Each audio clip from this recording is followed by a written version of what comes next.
नमस्कार साथियों, आप सभी का फिर से स्वागत है मेरे YouTube चैनल में।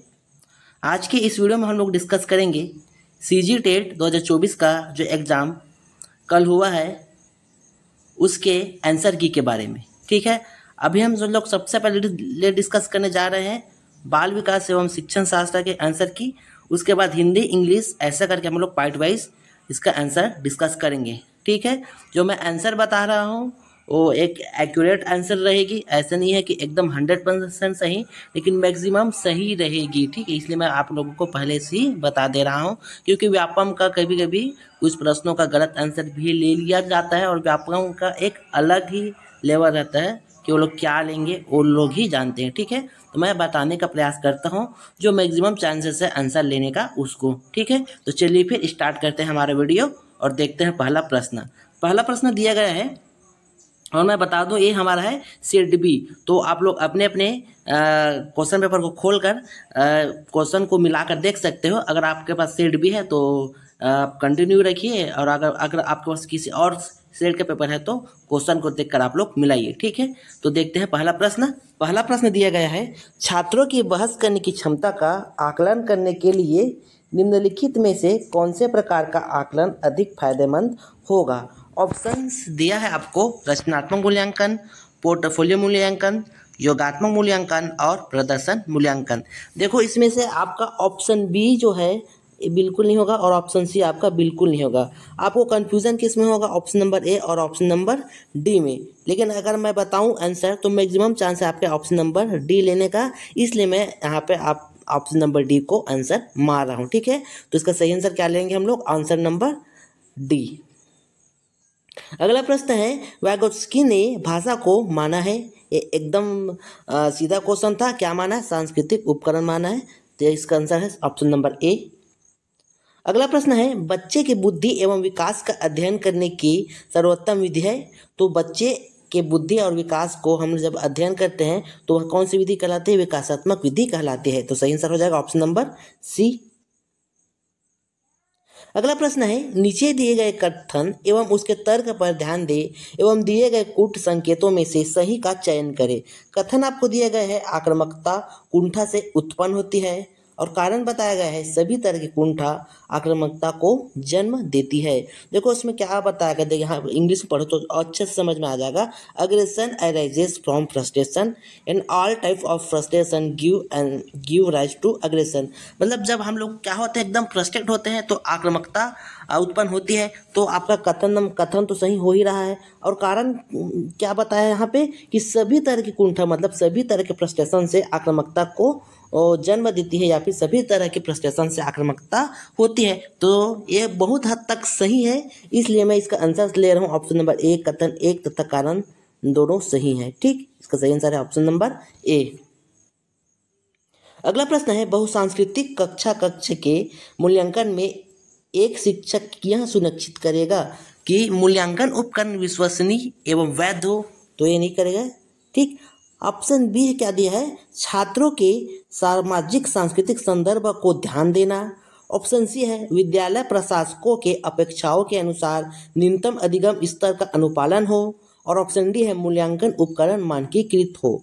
इसका सही आंसर देखें, इसका सही आंसर होगा कौन सा, ऑप्शन नंबर बी, छात्रों के सामाजिक सांस्कृतिक संदर्भ को ध्यान में रखा जाएगा। क्योंकि देखो यहाँ पे बहुसांस्कृतिक क्या कहा गया, यहाँ पे बहुसांस्कृतिक कक्ष के मूल्यांकन कहा गया है। तो जो छात्र है मल्टीकल्चरल क्लासरूम है, ठीक, तो जो छात्र है उसके सामाजिक सांस्कृतिक संदर्भ को ध्यान में रखना एक सही उपाय रहेगा एक शिक्षक के लिए।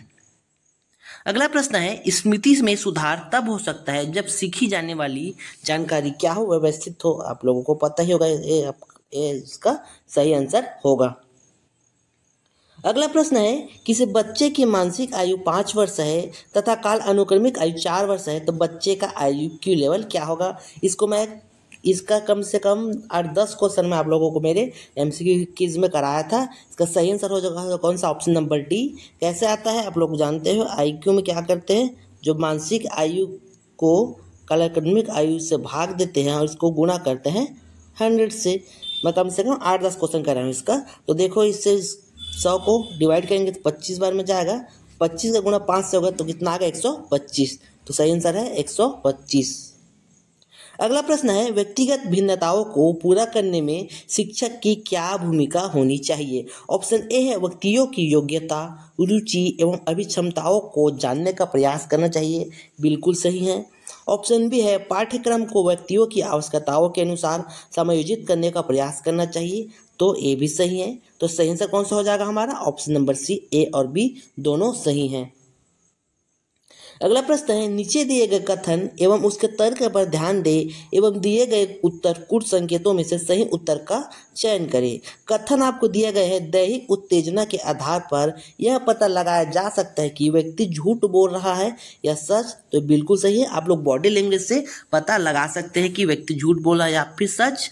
तर्क दिया गया है झूठ बोलना एक तर्की संज्ञात्मक अनुक्रिया है, तो ये भी कुछ हद तक सही है, क्योंकि जैसे सच बोलने के लिए एक संज्ञात्मक अनुक्रिया होती है, वैसे झूठ बोलना भी एक संज्ञानात्मक अनुक्रिया होती है। तो इसका सही आंसर देखेंगे तो सही आंसर हो जाएगा हमारा ऑप्शन नंबर ए, कथन तथा तर्क दोनों सही है। अगला प्रश्न है विस्मरण की प्रक्रिया में निम्नलिखित पदों को सही क्रम में बताएं। मतलब फॉरगेटिंग का एक क्रम है, आपको इसमें बताना है। इसमें मैं थोड़ा सा कन्फ्यूज़न है कि ऑप्शन नंबर इसका ए भी आ सकता है और इसका ऑप्शन नंबर सी भी ले सकता है। मैं फिलहाल ऑप्शन नंबर ए को ले रहा हूँ, ये आपके डाउटफुल क्वेश्चन के अंतर्गत आ रहा है। ठीक, इसको व्यापम क्या ले रहा है उसको देखते हैं। अगला प्रश्न है ह्यूरिस्टिक है अनुभव सिद्ध नियम, एक प्रोटोकॉल, एक रणनीति, एक गलती। तो देखो ह्यूरिस्टिक जो है एक क्या है, एक विधि है। ठीक, तो विधि मतलब क्या हो रहा है, हम लोग इसको एक रणनीति भी बोल सकते हैं या फिर इसको अनुभव सिद्ध नियम भी बोल सकते हैं। तो इन दोनों में मेरा कन्फ्यूज़न है। फिलहाल मैं आंसर ले रहा हूँ ऑप्शन नंबर ए, अनुभव सिद्ध नियम। अगला प्रश्न है सामाजिक संज्ञानात्मक मानचित्र क्या है। बच्चों में जटिल समूह या समूहों को समझने के लिए उपयोगी। यह पूछकर प्राप्त किया जाएगा कि क्या ऐसे लोग हैं जो विद्यालय में एक साथ घूमते हैं। विभिन्न स्रोतों से मिली जानकारी को मिलाकर प्राप्त किया जाएगा। तो सामाजिक संज्ञानात्मक मानचित्र को इन सभी से प्राप्त किया जा सकता है, तो सही आंसर निकल कर आएगा ऑप्शन नंबर डी। अगला प्रश्न है निम्नलिखित में से सीखने को किस श्रेणी में सम्मिलित किया गया है। ऑप्शन ए सिर्फ अभ्यास के कारण, बिल्कुल नहीं आएगा। अभ्यास एवं अनुभव दोनों के कारण व्यवहार में होने वाला परिवर्तन, ये सही है। अभ्यास, अनुभव एवं अंतोदर ड्राइव के कारण व्यवहार में होने वाला परिवर्तन, उपरोक्त में से सभी तरह के परिवर्तन। मैक्सिमम चांस है आपके ऑप्शन नंबर बी लेने का, लेकिन ऑप्शन नंबर डी लिया जा सकता है, लेकिन maximum chance option number B, इसलिए मैं ऑप्शन नंबर बी को सही आंसर ले रहा हूं। अगला प्रश्न है किसी अन्य व्यक्ति की मदद करने के कार्य को क्या कहा जाता है। तो इसको हम बोलते हैं समाज समर्थक व्यवहार, क्योंकि सहायता की बात कर रही है। अगला प्रश्न है कामुकता को मनोसामाजिक सिद्धांतकार किसके परिणाम स्वरूप देखता है। ऑप्शन ए है वातावरणीय कारक, हार्मोनल असामान्यता, लिंग गुणसूत्र की असामान्यता, और ऑप्शन डी है जैविक कारकों का संयोजन। का सही आंसर देखिए तो सही आंसर है जैविक कारकों का संयोजन।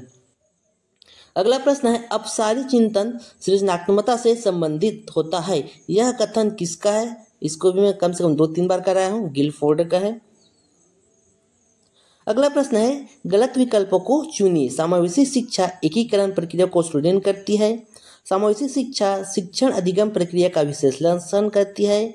समावेशी शिक्षा का आधार समानता का सिद्धांत है, ये बिल्कुल सही है। समावेशी शिक्षा समाज में समायोजन में सहायक है। देखो समानता का आधार शिक्षा का आपको अधिकार दे रहा है, तो समाज में समायोजन में सहायक तो हो सकता है। तो ये दोनों तो मेरे को सही लग रहा है। ऑप्शन ए भी सही है, एकीकरण की प्रक्रिया को सुदृढ़ करती है। ऑप्शन नंबर बी लग रहा है मेरे को गलत, इसका सही आंसर मैं ले रहा हूँ ऑप्शन नंबर बी। अगला प्रश्न है विशिष्ट शिक्षा सर्वप्रथम विकास हुआ था अमेरिका में। प्रतिभाशाली बालक की पहचान की जाती है बुद्धि लब्धि से, IQ लेवल से। अधिगम असमर्थता शब्द किसने सुझाया था, तो किर्क ने सुझाया था।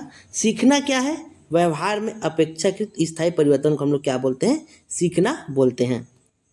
अगला प्रश्न है बच्चे के लिए निःशुल्क एवं अनिवार्य शिक्षा का अधिकार अधिनियम कितने वर्ष के बच्चों के लिए लागू किया गया था। इसको आप लोग सब जानते हैं, 6 से 14 वर्ष के लिए।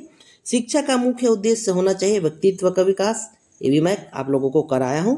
निम्नलिखित में से कौन सा अध्ययन कौशल नहीं है तो औपचारिक रिपोर्ट लिखना आपके अध्ययन कौशल के अंतर्गत नहीं आता है। ये आपका सही आंसर है। अनुवांशिकता को एक खाली सामाजिक संरचना के रूप में माना जाता है, तो इसको एक स्थिर सामाजिक संरचना के रूप में माना जाता है। इसको भी मैं आप लोगों को एमसीक्यू में कराया था।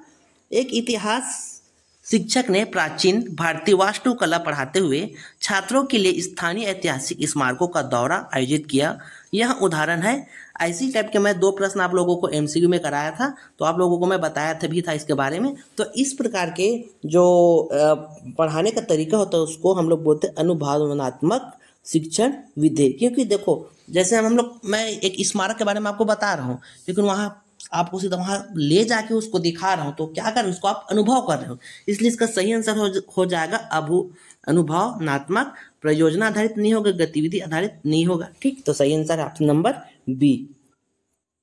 अगला प्रश्न है, विद्यालय आधारित सतत एवं व्यापक मूल्यांकन विद्यार्थियों के लिए उपयोगी है। तनाव कम करने के लिए, मूल्यांकन नियमित करने के लिए, अपने कार्यों का मूल्यांकन स्वयं करने के लिए। सही आंसर आ जाएगा उपरोक्त में से सभी। अगला प्रश्न है, शिक्षण के समझ स्तर में शामिल है। तो स्मृति खुद एक स्तर ही है शिक्षण स्तर के अंतर्गत, तो एक तो आएगा ही नहीं। तो सही आंसर कौन सा आ जाएगा हमारा? ऑप्शन नंबर बी, 2 और 3। ठीक, अगला प्रश्न है, पर्यावरण अध्ययन पढ़ाने के लिए निम्नलिखित में से कौन सा उद्देश्य आवश्यक नहीं है, पूछा गया। ठीक, ऑप्शन ए है भौतिक एवं सामाजिक परिवेश के प्रति संवेदनशील विकसित करना, यह आपका आवश्यक है। बुनियादी वैज्ञानिक अवधारणा और सिद्धांतों को याद करने के लिए बोलना, याद करना मतलब रटना, तो ये आपका एक नकारात्मक है। तो इसका सही आंसर हो जाएगा ऑप्शन नंबर बी। कौन सा आएगा इसका सही आंसर? Option number B. ठीक, अगला प्रश्न है, सीखने का सबसे उपयुक्त अर्थ होता है व्यवहार में संशोधन। व्यवहार में जो करेक्शन होता है उसको हम लोग क्या बोलते हैं? मॉडिफिकेशन होता है, उसको हम लोग क्या बोलते हैं? सीखने का एक उपयुक्त अर्थ माना जाता है। ठीक है, तो ये थी हमारे सीजी टेट 2024 के पेपर 2 का सीडीपी का पूरा 30 क्वेश्चन का आंसर की। उम्मीद है वीडियो आप लोगों को अच्छी लगी हो। वीडियो अच्छी लगी हो तो वीडियो को लाइक करना और वीडियो को शेयर भी करना, और जो लोग नए हो मेरे चैनल को सब्सक्राइब करके जरूर जाना।